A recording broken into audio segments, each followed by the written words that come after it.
This is video number 2 for Module 2 in the Word section of the Shelly Cashman book on Microsoft Office 365. We're on page 2-18, and we're going to take a look at the autocorrect feature of Word. So we want to position the cursor at the end of the last line that we typed in after the word loss. And it says press the space bar. Apparently I already did that. And then we're supposed to start typing. These conditions are on TEH. We're going to misspell the word the on purpose. So these are on TEH space, and magically Word corrects it. That's a common way to not misspell really, but mistype the word the. And because it's so common, Word will fix it for you. It's got a big list of typing mistakes that it will automatically correct and replace the mistake with the correct word. And this is one of them. So we're going to keep on typing the rest of this sentence here. The rest of the sentence says, rise for users of technology. Okay, now we're going to look at how to use the autocorrect options button. So we're at the top of page 2-19. Position the pointer in the text automatically corrected by word, and that would be the word the.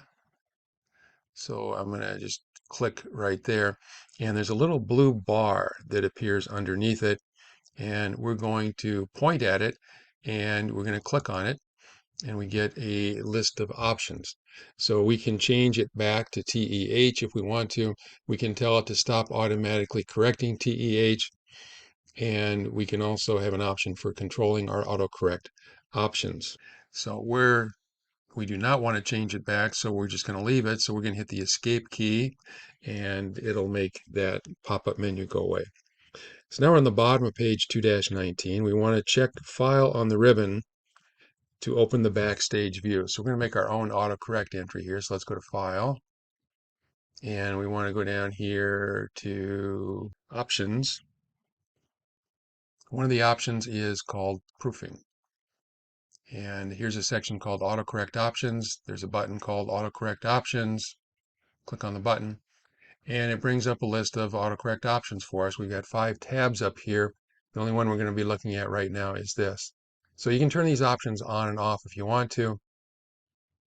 So the autocorrect options button is that little blue thing we saw down here. You can turn that off if you don't think you need it or you don't want it. If we type, sometimes people hold down the shift key too long and they'll get 2 capital letters instead of 1. So it will fix that for you. If you go to the beginning of a sentence, type a period and a space, it will automatically capitalize the next word that you type. It will capitalize the first letter of table cells. You may want to turn that one off. They'll capitalize the names of days by default. And if you have the shift lock on, the caps lock, it will automatically turn that off if you start typing something where you type a lowercase word, a lowercase letter for the first letter of the sentence, and then everything else is uppercase. It's pretty obvious that what you did is you didn't realize that you had the caps lock on, and so Word will fix that for you. If you look down here below, we've got a whole list of things, and it's a fairly long list. So these are common misspellings or mistypings of words that autocorrect will fix for us. And some of them are not actually corrections, but some of them are replacements of symbols. So if you type, parentheses, TM parenthesis, it automatically converts that into a single character that's a trademark symbol. If you type 3 periods, it converts that into a single ellipsis symbol that is 3 dots.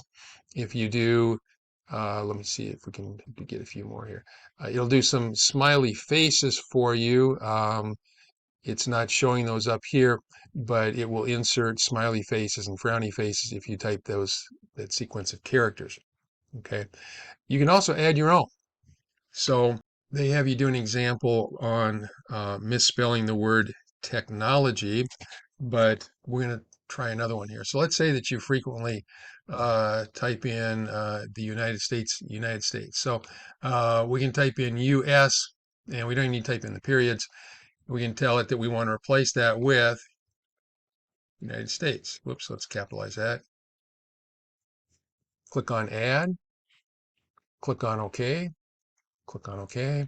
If I go back to my document here and I type US space, it automatically replaces it with United States. So it's really easy to go in and make your own autocorrect entries. If you use a lot of jargon or technical words, you may want to have shortcuts for those so that you don't misspell them.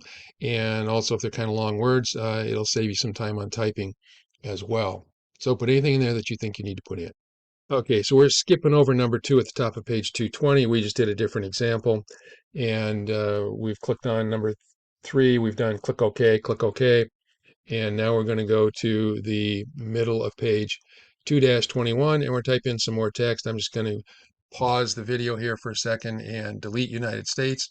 And then I'm going to type in the text, and you can pause the video while you type yours in as well. Okay, we've typed in the rest of that text, and we are now down at the end of the sentence that ends with the word fingers, and you should have typed 1 space after the word fingers. Now we're at the top of page 2-22, and we're going to start looking at some things related to citations. So the middle of page 2-22 has a section on changing the bibliographic style. So number 1 says, click on the references on the ribbon to display the references tab. So references is up here. Click the style arrow, and right now it says APA, but what we want is MLA 7th edition. Go ahead and click on that, and that will automatically put in the correct format whenever we do a citation. It'll make sure it's in the MLA style and not one of the other ones. Okay, now we're at the top of page 2-23. We're going to insert a citation for a new source. So we want to insert a citation. We get 2 options here, and we don't have any sources out there yet, so we're going to do a new source. And we get this dialog box. Okay, let's flip over to page 2-24. And we have to fill in some of the boxes here. So first option is article in a periodical. And we are going to fill in the text here. And again, rather than watching me type this in, I'll just pause the video and type it in until I need to talk about something else. So we filled in the boxes from title down through medium. Now we're on the bottom part of page 2-24, number 4. Place a check mark in the Show All Bibliographic Fields right there, and it shows us a few more. It says, if necessary, scroll to the bottom of the bibliography fields list to display the date viewed. So we've got a little scroll bar over here. Let's scroll down to the bottom, and we have the year accessed is 2021. Tab down to the month accessed, that's going to be October, OCT period. Tab down to the day accessed, and we're going to type in 1, and we want to click OK to close the dialog box. And now we have a citation here. Notice something about the citation. If you pause the mouse over it, the whole thing turns gray, indicating that that's not something you typed in. That's something that Word put in there for you according to your instructions. So we are going to close our researcher window over here on the right side that popped up. We want to go to the end of the line. It says press end. I'm already there, so I don't need to do that. Press the period key to end the sentence. And now we're down on the middle of page 2-25. We want to press the space bar, and we're going to type a little bit more stuff. And again, I will pause and type that stuff in. Okay, I've typed in the text that's on page 2-25, and I notice when I look at the image that they have of what their document looks like, that mine doesn't look the same. And I realized that I did not hit the enter key up here after that sentence. So I'm going to hit the enter key now. And now it should look exactly like the picture in figure 2-35 on page 2-25. It says to save it using the same file name. So we're just going to click on save up here. Actually, autosave apparently got turned on automatically for me. I'm going to turn that off. And if I want to save it, I'll need to click on this button up here. So now we're on the next section, which is footnotes. It begins on the bottom of page 2-25, and it continues at the top of page 2-26. So a footnote is some information that clarifies something in the text. It's different from a citation. A citation simply gives the location where you found your data, your reference in the first place. A footnote, which can also be done as endnotes, but footnotes kind of make more sense, I think, because the user can just look down to the bottom of the page rather than having to flip to the end of the document to see what it is that you're trying to explain. So we're going to do a footnote, and we want the insertion point at the end of that last sentence after the word injuries. We're going to put it right after the period. We want to go to our References tab again, and we want to go to Insert Footnote. And it does a couple of things for us. It puts a footnote number right here. This is the first one we've done, so it puts a number 1 in there for us. It leaves some space down at the bottom of your document. It puts a bar across here to separate your footnote from the regular text, and it puts the footnote number here. So if we've got more than one, we can distinguish them. So now we're at the bottom of page 2-26, and we want to type the footnote text. And again, I will pause the video and type that in. So we finished typing in the footnote, and now we're at the top of page 2-27, and we want to position the insertion point right after the space in the word untreated here. And we're going to insert a citation for this footnote. So we're going to put a citation in the footnote itself. We want to go up here to Insert Citation and add new placeholder. We're going to call this Clark. Click on OK. So there's a citation placeholder. There is nothing in our bibliography for Clark yet, but we can always go back and add that later on, and that's what will happen here. So now we're at the bottom of page 2-27, and we want to press the period key to end the sentence. And now we're going to the top of page 2-28. So we're going to modify a style using a shortcut menu. So number 1 says right-click the note text in the footnote to play a shortcut menu related to the footnote. So we'll go down here, we'll right-click. We want to choose Style from the pop-up menu. And we want to choose Footnote Text, which comes up here by default. And we want to click the Modify button. So we're going to modify the style of our footnotes. We want to change the font size from 10 to 12. And we also want a double space. So that's our double space button. Now we're at the top of page 2-29, and we want to click the Format button down here in the bottom left part of the dialog box. Go ahead and click on Format. We want to choose Paragraph, so we're going to change the format for the paragraph. And we want to go to the special box up here, click the down arrow, and we want to change the first line. By default, it'll indent the first line 1/2 inch for us. And we're going to go with that default. We're not going to change it. Now we're at the top of page 2-30. We want to click OK to close the paragraph dialog box. We want to click OK to close the Modify Style dialog box. And we want to click the Apply button to apply it to the text down here. Now at the bottom of page 2-30, and what we're going to do is we're going to modify or edit a source.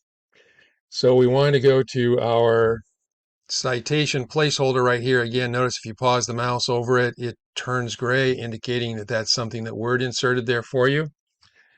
And we want to click on it to select it. Click on the down arrow here, and we want to choose Edit Source. So the type of source is going to be book. So click on the down arrow here and choose Book. So there are 2 authors, and we're going to go to the author box. So because this has 2 authors, we don't want to put them on the same line here. We're going to click on the edit box, and we're going to type in Clark for the author's last name. Type in Addison for the middle name. And Lee is going to be the middle name. Click the Add button, and now we're going to add another one. This one is going to be Nadir. First name is going to be Aisha. The middle name is going to be Seti. We want to add that. And now we're at the bottom of page 231. We're going to flip over to page 232. We're going to click OK. And now we have 2 authors entered in the author box. Now at the top of page 2-32, it says click the title text box and type repetitive strain injuries. And we've got a few other things to fill in here. And again, I'm going to pause the video and type those things in, and you can follow along with the instructions on the top of page 2-32. So we finished up number 4 at the top of page 2-32. And we're on number 5 now. It says click OK to close the dialog box. So click OK. And now we have entered all of the information for that citation. And notice it's not just Clark anymore. It has corrected it to Clark and Nadir. Okay, we're at the bottom of page 2-32 to edit a citation. So number 1 says, if necessary, click somewhere in the citation to be edited. So we'll just click right here. Click on the down arrow here. And what we want to do is we want to choose Edit Citation. So we're not editing the source, we're editing what appears right here. So click on Edit Citation. We want to enter the pages where we found this information. It's going to be pages 65 to 66. We want to turn off the author. We want to turn off the title here. And then we want to click on OK. And then press the end to move the insertion point to the end of the line, which also deselects the citation figure.